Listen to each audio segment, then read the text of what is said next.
Bom, continuando aqui nossa resolução de exercícios, vamos fazer agora um pouco de exercício sobre regra de 3.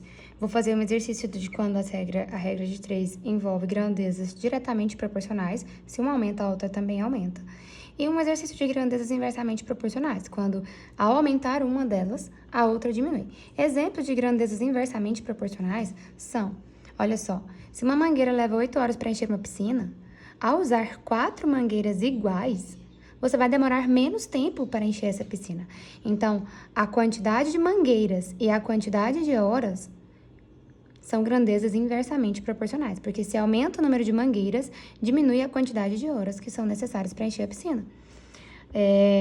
Você e seus amigos vão pintar uma cerca. Se 2 pessoas levam 6 horas, ao aumentar o número de pessoas, vai diminuir o tempo necessário para pintar essa cerca. Então, mais um exemplo de grandezas inversamente proporcionais. E as grandezas diretamente proporcionais é diferente, ó. Um carro consome 8 litros de combustível para percorrer 100 litros. Falei errado. Um carro consome 8 litros de combustível para percorrer 100 quilômetros. Então, se ele quiser aumentar a quantidade de quilômetros a ser percorrida, vai aumentar também a quantidade de litros de combustível. Isso é grandezas diretamente proporcionais. Quando uma aumenta, a outra aumenta também. Um celular leva 1 hora para carregar 25% da sua bateria. Quanto tempo levará para carregar até 80%? Se eu quero que aumente a carga, então vai aumentar também o tempo necessário para o celular ficar aí conectado, carregando. Então, esses aqui são exemplos de grandezas diretamente proporcionais e da 29 a 32, inversamente proporcionais. Vamos fazer a 26 primeiro. Questão 26 fala o seguinte. Essa do celular que eu acabei de ler. Então, eu vou montar a regra de 3. Como? Vou colocar aqui o tempo e a quantidade de carga. Em 1 hora, o celular fica carregado 25% da bateria. Quanto tempo é necessário? Então, como eu não sei o tempo, é aqui que vai entrar a incógnita, x. Quanto tempo é necessário para que ele carregue 80%? Em matemática, pessoal, tudo tem que estar organizado. Aqui é a quantidade de tempo, então x é uma quantidade de tempo que está relacionada a uma carga de 80%. Então, x é o tempo para 80%, sempre bem organizado. Detalhes. Quando as grandezas são diretamente proporcionais, eu tenho 2 setinhas na mesma direção. O que isso quer dizer? Se aumenta a carga, porque de 25 para 80 está aumentando, então vai aumentar também o tempo, porque de 1 hora para o tempo necessário vai aumentar o tempo necessário, já que está aumentando a carga. Então, eu digo que essas grandezas são grandezas diretamente proporcionais e vou montar uma proporção. 1 está para x, 1 sobre x, igual 25 sobre 80. Daí eu vou lembrar do estudo sobre equações. Esse x aqui, do lado esquerdo da igualdade, aqui é a igualdade. Do lado esquerdo da igualdade, ele está dividindo 1. Então, se ele passar para o lado de lá, ele vai passar multiplicando. Mas multiplicando quem? O 25 que está lá em cima. Então, ficaria assim, ó, 1 é igual a 25 vezes x e isso sobre 80. Mas o 80 que está aqui também está dividindo o 25. Então, se ele passar para o outro lado da igualdade, ele passa multiplicando. Então, é como se ficasse assim, ó, 1 vezes o 80 é igual a 25 vezes x. O que eu digo para os alunos na sala é como se o x passasse para lá multiplicando e o 80 passasse para cá multiplicando, uma multiplicação cruzada. X vezes 25, 80 vezes 1. Então, 1 vezes 80 são 80, 25 vezes x são 25x. 80 é igual a 25x. O próximo passo é entender que se esse 25 está multiplicando desse lado, então, eu preciso trazer ele para o outro lado da equação. Se ele está aqui multiplicando, vai passar para o outro lado dividindo. 80 dividido por 25 é igual a x. Ah, professora, eu não sei quanto que é 80 dividido por 25. Tudo bem, eu também não. Faço a conta. 80 dividido por 25. 2 vezes 25 dão 50, mas eu quero um resultado mais perto de 80. Então, 3 vezes 25 dão 75. Vai subtrair, sobram 5. Já que sobrou 5 e 5 é menor que 25, você vai para casa dos décimos, dos centésimos. 5 inteiros é o mesmo que 50 décimos, ou seja, vou dividir décimos. Para isso, eu coloco vírgula aqui, zero aqui, aquele zerinho que vem do além. Ele não estava ali, mas eu posso colocar. 50 dividido por 25 são 2. 2 vezes 25, 50, não sobra nada. Então, a resposta é a divisão aqui, ó, 80 dividido por 25, 3,2 é igual a x. Ou seja, x é igual a 3,2. Tá, mas eu preciso saber, 3,2 o quê? Volto lá no tempo, ó. O tempo está indicado em horas, porque aqui era 1 hora. Então, isso aqui é um tanto de horas, que não é 3 horas e 2 minutos, tá? É importante saber disso. Então, x é igual a 3,2 horas. O ideal é que você coloque uma resposta final. É para completar 80% de carga, serão necessários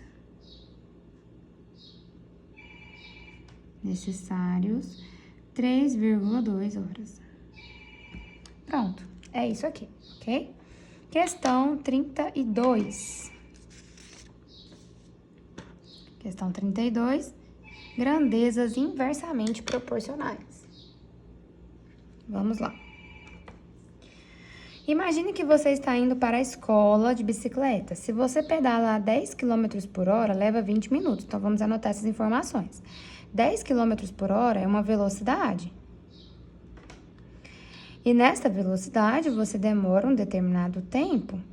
Então, em 10 km por hora, você demora 20 minutos.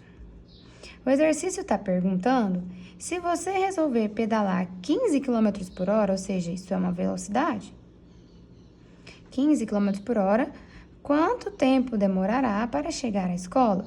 Quanto tempo é o meu x? Então, o x está indicando aqui uma quantidade de tempo necessário para chegar na escola nessa velocidade. Então, o x aqui é o tempo necessário considerando essa velocidade. Detalhes importantes é ver se a grandeza é diretamente ou inversamente proporcional. Se aumentar a velocidade, se a pessoa for mais rápida, andando mais depressa, ela levará menos tempo para chegar onde precisa. Então, essas grandezas são grandezas inversamente proporcionais. Por isso, no momento de montar a proporção, nós precisaremos fazer uma inversão. Então, vai ficar assim, ó. 10 sobre 15, 10 está para 15, assim como, ó, 10 está para 15, assim como 20 está para x. Porém, grandezas inversamente proporcionais, eu preciso trocar essa posição de lugar. Então, o 20 que estaria em cima vai ficar embaixo. Então, vai ficar assim, ó, x sobre 20.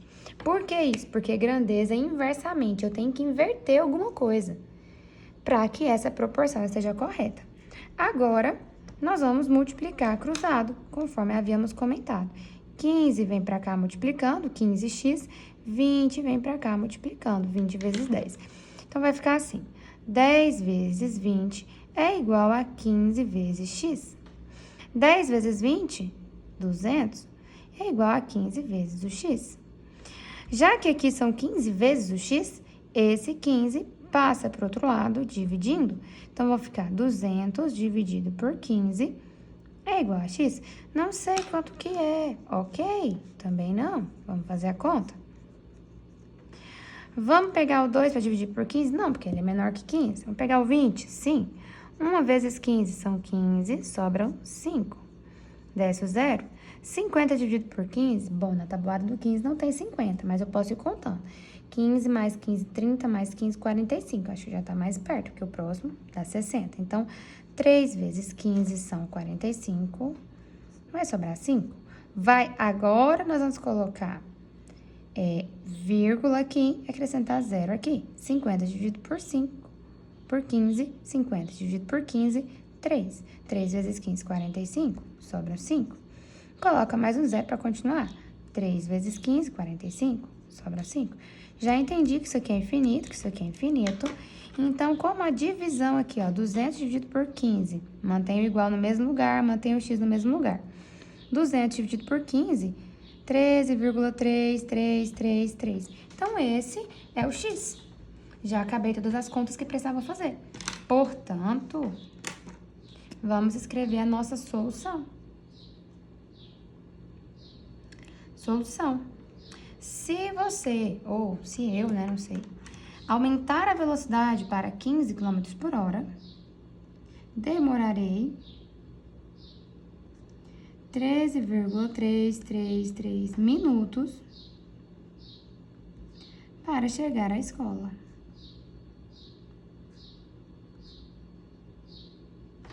Ok? Questão 33. 33, item A. 68.628 dividido por 7. Fazer essa divisão, preciso saber da tabuada do 7. 7 vezes 1, 7 vezes 2, 7 vezes 3, 7 vezes 4. Vou começar aqui no 7 vezes 3, 21. 7 vezes 4, 28. 7 vezes 5, 35. 7 vezes 6, isso mais 7, 42. 7 vezes 7, a gente sabe de cor, 49. 7 vezes 8, 49 mais 7. Tô somando sempre de 7 em 7. 49 mais 7 são 56. 7 vezes 9 é isso aqui mais 7. E 7 vezes 10 são 70. 7 vezes 9 é 70 menos 7, 63. Então, para começar essa divisão, eu tenho que saber a tabuada do 7, que é o divisor. Eu quero agrupar esse número grandão em grupos de 7, ou em 7 grupos. Quanto vai ficar em cada grupo? Não dá para dividir 6 por 7, porque ele é menor que 7. Dá para dividir 68 por 7. Na tabuada, o resultado mais próximo é 63, então eu vou usar 63. Subtraindo. 7 vezes 9 dá 63, então aqui eu vou colocar 9, porque é 9 vezes 7 que dá 63. 68 menos 63 são 5, vai sobrar 5 aqui. O próximo passo é descer o 6 para continuar a divisão. Na tabuada do 7 tem 56, direitinho, ó. São 8 vezes 7, então 8 vezes 7 são 56, coloca aqui e subtrai. Vai descer o 2 para continuar a divisão. Na tabuada do 7, ela começa com 7, 7 vezes 1, 7, então não tem 2. Não dá para dividir 2 por 7, então eu preciso acrescentar um 0 aqui e descer a próxima casa. Sempre que eu falo, desci o 2, não dá para dividir, põe o 0 lá. Então, ó, por conta desse 2 aqui tá sozinho e ele ser menor que 7, apareceu esse 0 aqui. 28. 28 dividido por 7 são 4. 4 vezes 7, 28. Vai subtrair e não resta nada. Resultado da divisão, 9.804. Não sei bem o que, porque é só uma divisão, então não tem que dizer, né, se são reais, moedas, roupas ou qualquer outra coisa. Questão seguinte. Eu marquei aqui a questão 41. Então, vamos a ela.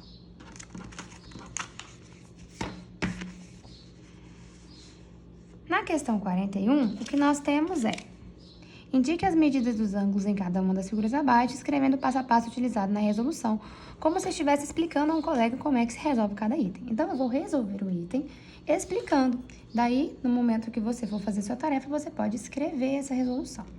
Primeira coisa que eu vou fazer é entender que dentro desse polígono aqui, eu posso fazer divisão, eu posso dividir essa área em vários triângulos. O triângulo, para mim, é uma referência de ângulos internos, porque eu sei que a soma dos 3 ângulos de um triângulo, esse aqui, mais este aqui, mais este aqui, esses 3 ângulos juntos, dão 180 graus. Se eu fizer outro triângulo aqui, vou passar com amarelo, acho que vai dar certo. A soma desse ângulo aqui, mais esse, que aparece 90, mais esse, também é 180 graus. Se eu fizer um outro tracinho, partindo do mesmo vértice inicial dos outros, olha, eu vou fazer mais 2 triângulos, um aqui, com os ângulos laranja.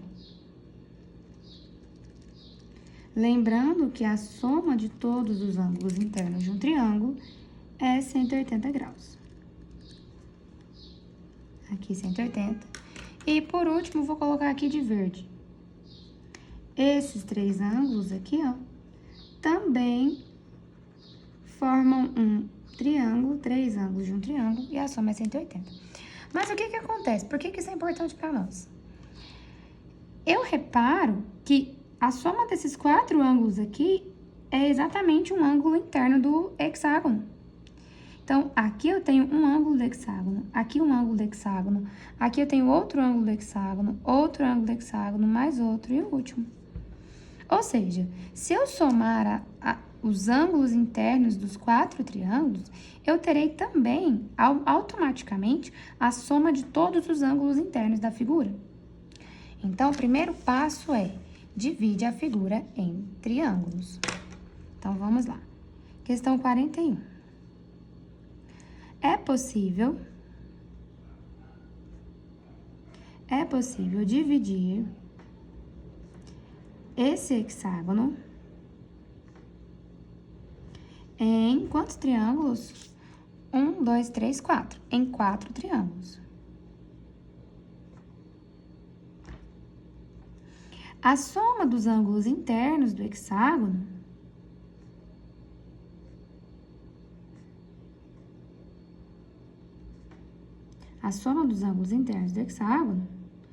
é 4 vezes 180 graus. Por quê? Porque é a mesma coisa que a soma dos ângulos dos 4 triângulos.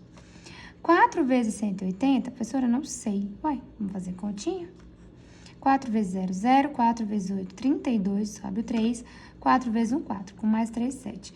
Então, a soma dos ângulos internos aí desse triângulo é 700... Desse triângulo, não. A soma dos ângulos internos desse hexágono é 720 graus. Ok. Mas o hexágono, observa bem no desenho, ele é regular. Ele possui todos os ângulos internos com a mesma medida. Então, como o hexágono é regular, possui todos os ângulos internos com a mesma medida,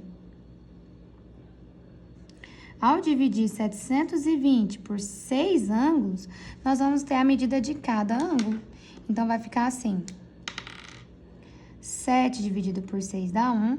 1 vezes 6, 6, sobra 1. Desce o 2. 12 dividido por 6 dá 2. 2 vezes 6 são 12, sobra nada. Esse zerinho aqui desce, mas quando a gente diz não dá, coloca ele lá também. Então, cada ângulo do hexágono, cada ângulo interno do hexágono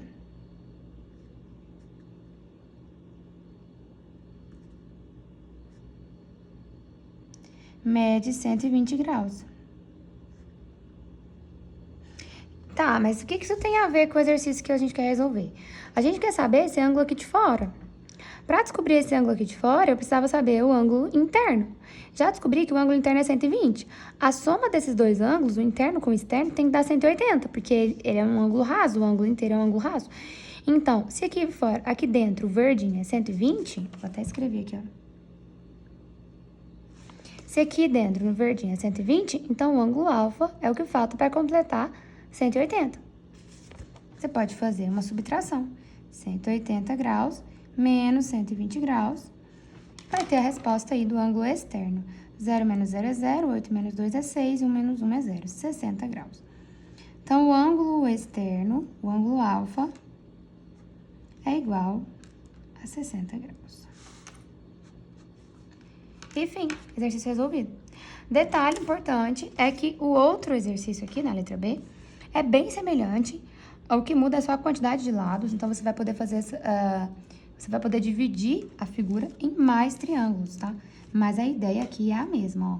Posso escolher esse vértice aqui e vou dividindo. Aqui não dá pra ligar. Aqui, 1, 2, 3, 4, 5, 6, 7. Então, essa figura aqui, ela tem 1, 2, 3, 4, 5, 6, 7, 8, 9, 10. É um polígono de 10 lados, mas foi possível dividir ele em 7 triângulos. E o exercício quer saber cada ângulo interno, não tem o externo para descobrir, não tem esse finalzinho aqui, né, de 180 menos o ângulo. Bom, dito isso, vamos para a questão 42.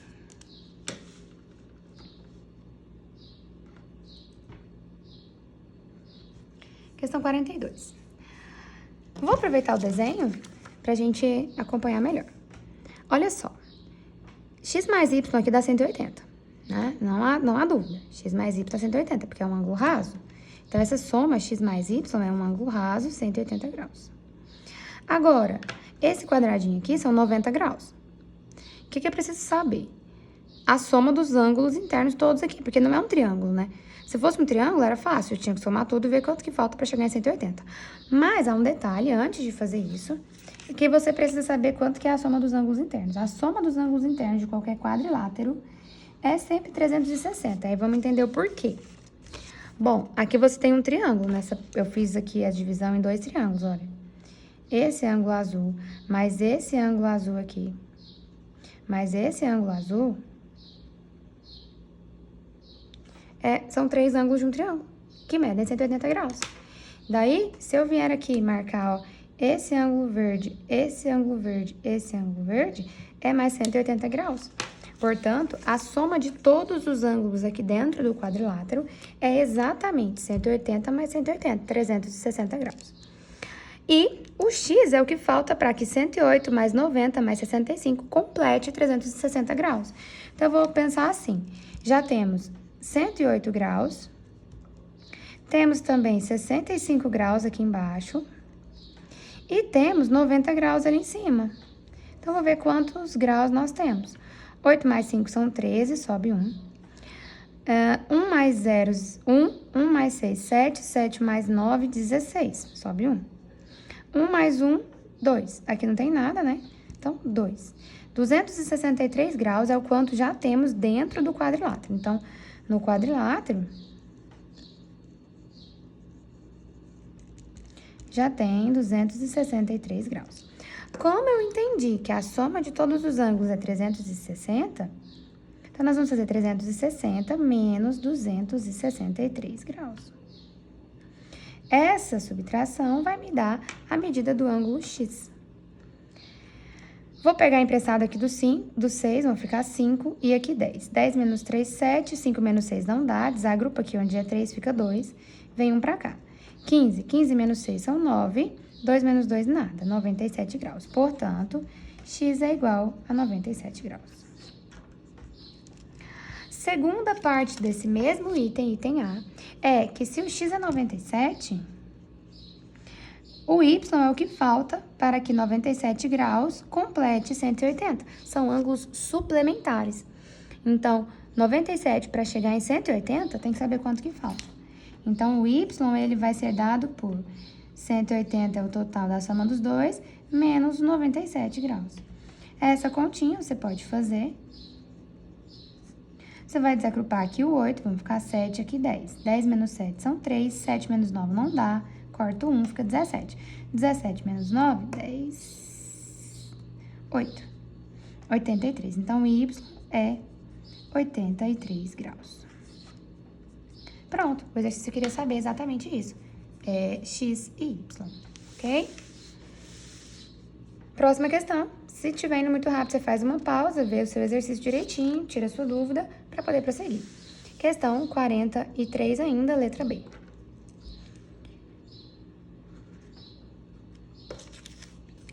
Existe um tipo de ângulo, existe uma classificação de ângulo, que são os ângulos opostos pelo vértice.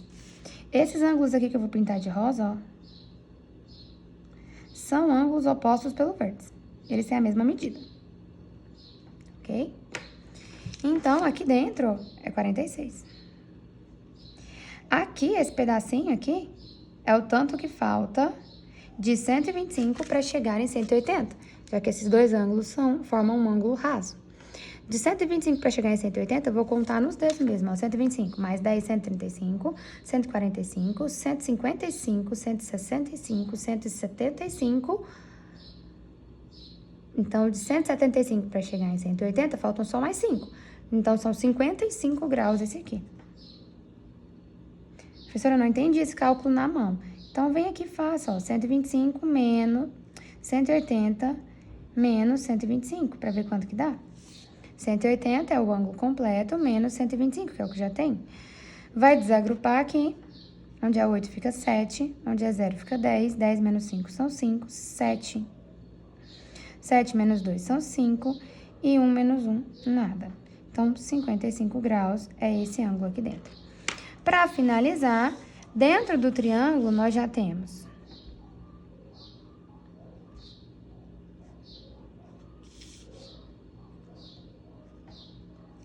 Dentro do triângulo, nós temos 55 mais 46 mais o x. 55 mais 46, vamos ver quanto que dá. Por que eu tô fazendo essa soma? Porque eu sei que este mais esse mais o x tem que dar 180. Então, vamos descobrir quanto que é o x primeiro. Aqui vai dar 11, 5 mais 6, 11, sobe 1. 5 mais 1, 6, 6 mais 4, 10. Então, a soma dos ângulos internos aqui deu 101 graus. Tá, então dentro do triângulo ainda tem o ângulo x, que é o que... Aqui dentro, né? Mostrei a figura errada. Dentro do triângulo aqui, ó, ainda tem o ângulo x. Então, para chegar em 180, se já tem 101, faltam 79 graus. Portanto, x é igual a 79 graus. Porque é o que falta de 101 para chegar em 180. Então, 79 mais esses dois, 101 mais 79 dá 180. E, por coincidência, uma coincidência bem legal, o y aqui é o que falta de 79 para chegar em 180. Então, o y também vai ser 101 graus. Fim. Próximas questões, vou fazer uma de soma de frações e vou fazer as últimas questões da lista, tá? Questão 46, item E.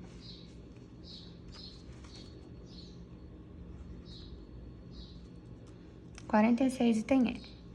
2 menos 1/6.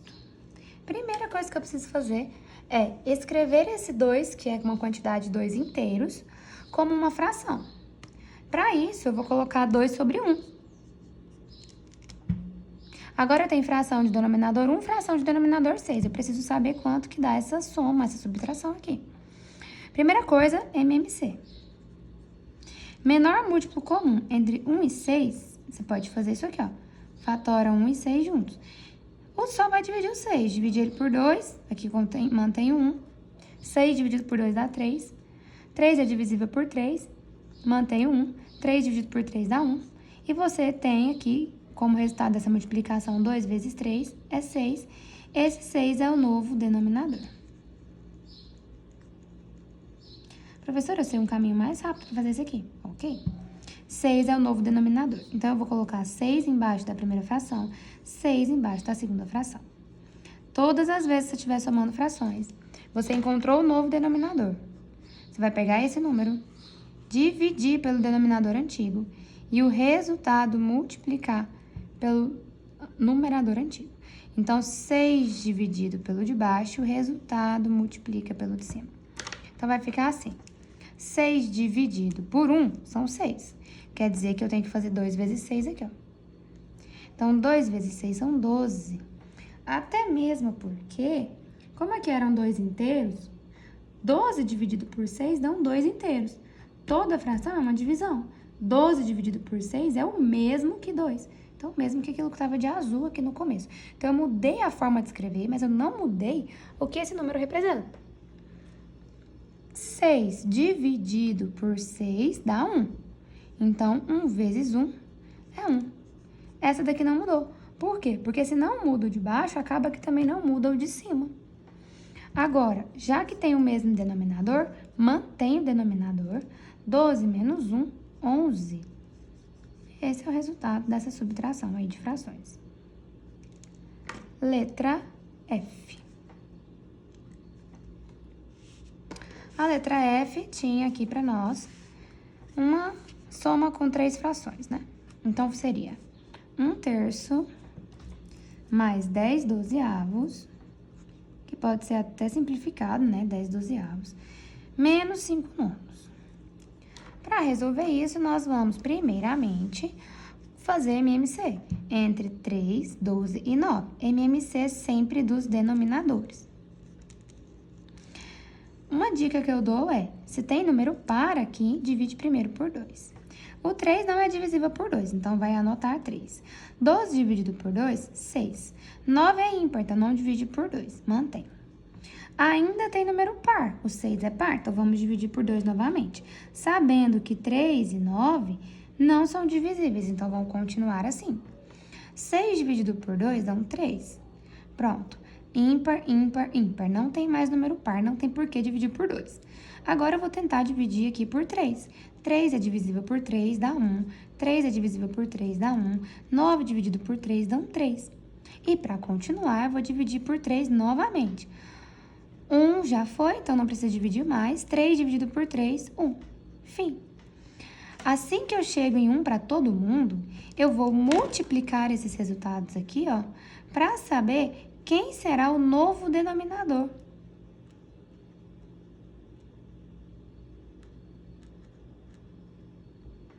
Dois vezes 2 são 4, 4 vezes 3 são 12, 12 vezes 3... Ih, professora, não sei. Não tem problema. 3 vezes 2, 6, 3 vezes 3, 3 vezes 1, 3. Então, 2 vezes 2, 4, 4 vezes 3, 12, 12 vezes 3, 36.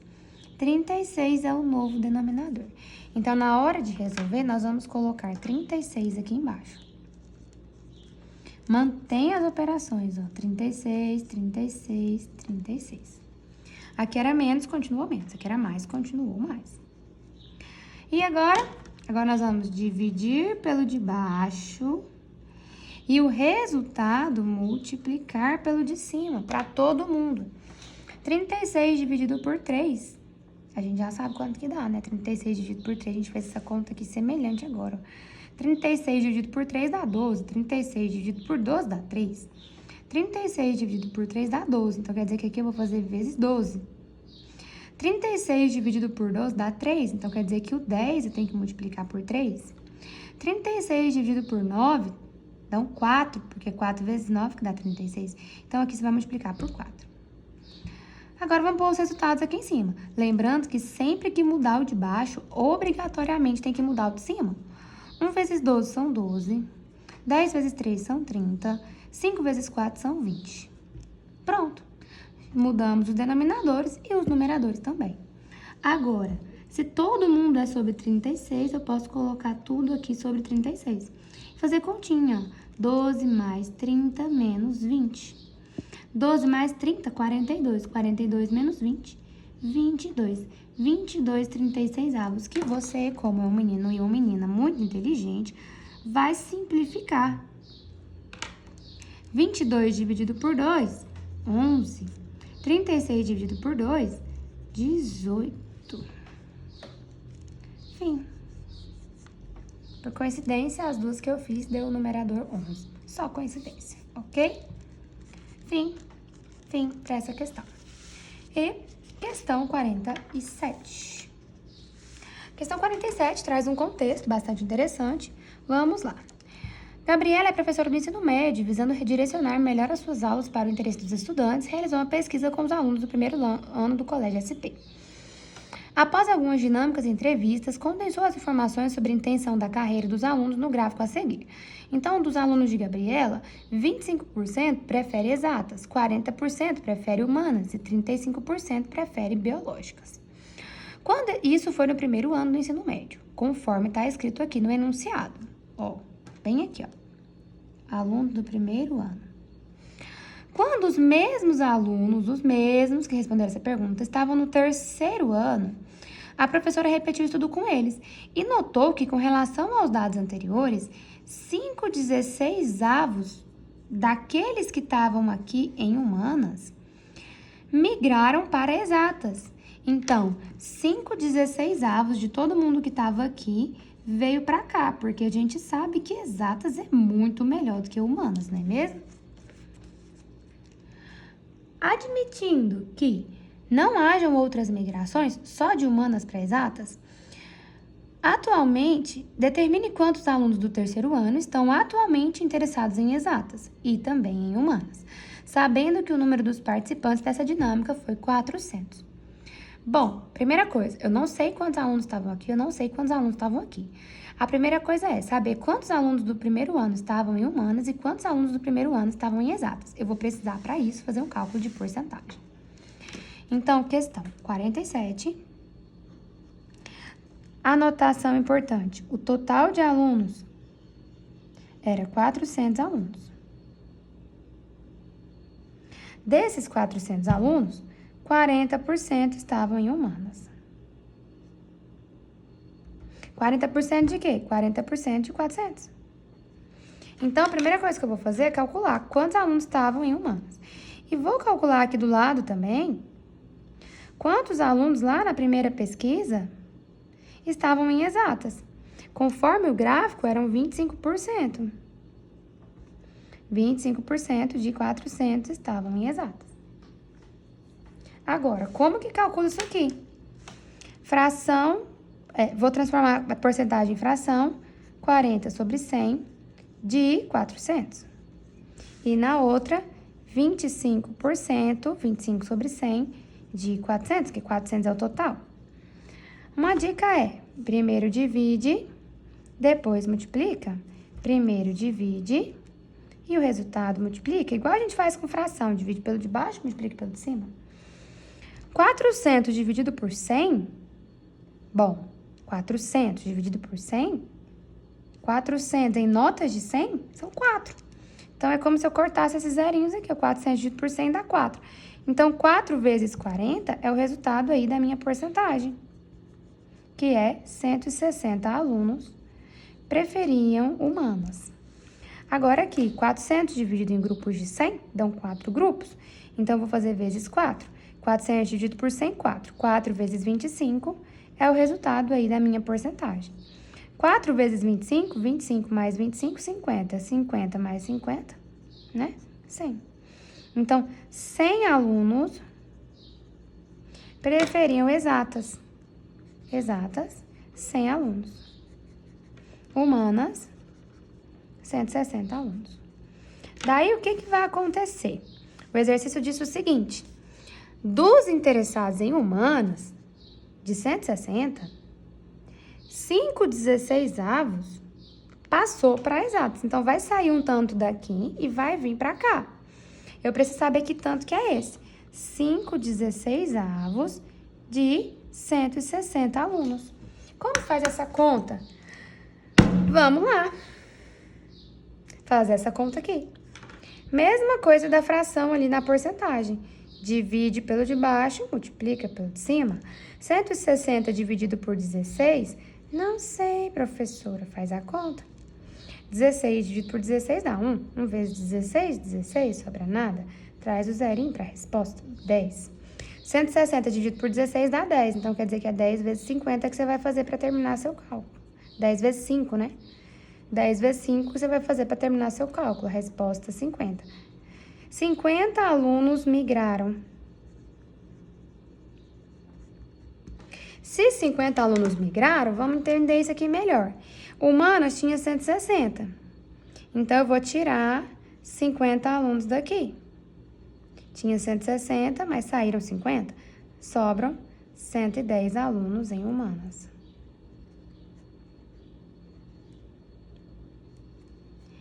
Em exatas, tínhamos 100 alunos. Mas 50 alunos saíram daqui e foram para exatas. 100 mais 50, 150 alunos. Então, olha só, em humanas, terminaram o terceiro ano, 110 alunos que preferem humanas e 150 alunos que preferem as exatas. Bom, era só isso. Quantos alunos estão atualmente interessados em exatas e em humanas? Fim. Questão 50. Vou fazer 48, não? Nosso vídeo já está muito longo. Questão 50.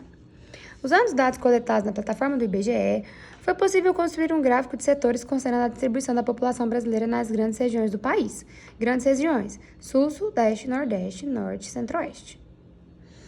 De acordo com os dados do IBGE, 27% da população está na região Nordeste, 9% está na região Norte, 8% está na região Centro-Oeste, 14% está na região Sul e na região Sudeste, 42% da população brasileira. A região Sudeste é a mais populosa do país, portanto, ocupa a maior parte do gráfico de setores e foi construída utilizando um ângulo central de aproximadamente quantos graus? Bom, ângulo central é esse ângulo aqui, ó. Esse ângulo aqui é o ângulo central. Ângulo central. Então, vamos pensar da seguinte forma. Como o ângulo inteirinho é 360, aqui é uma parte que representa 42% do total de 360. Então, o que eu tenho que fazer? 42% de 360 é o que eu quero descobrir.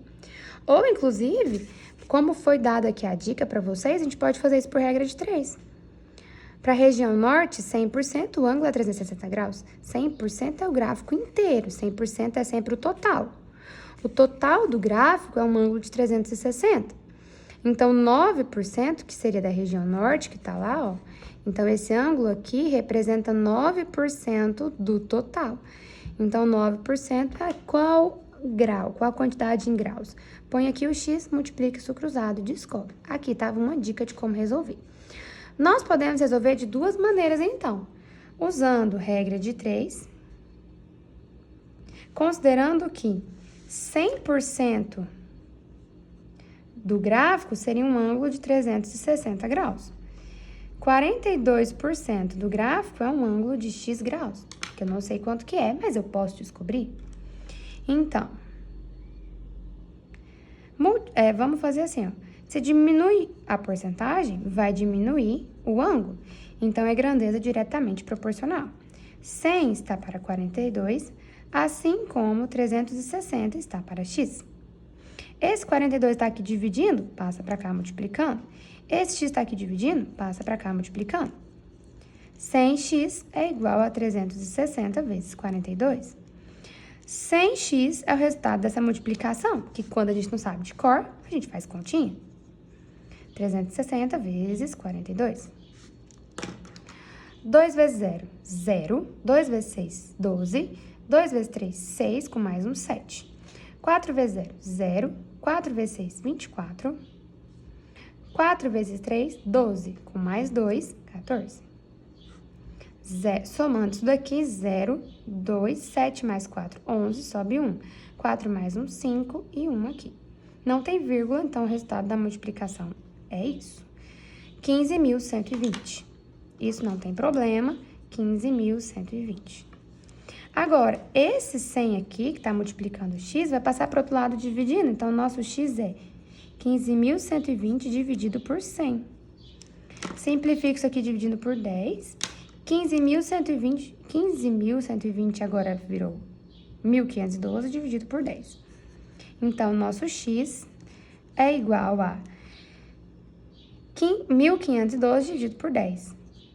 Como é dividido por 10, é como se a vírgula andasse uma casa para a esquerda.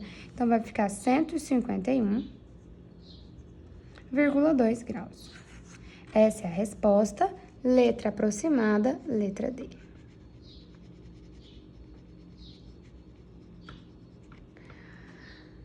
Ou você faz 42% de 360, que seria assim, ó. 42% de 360. Como que resolve isso aqui? Pega 360, divide em 100 partes, dá 3,6.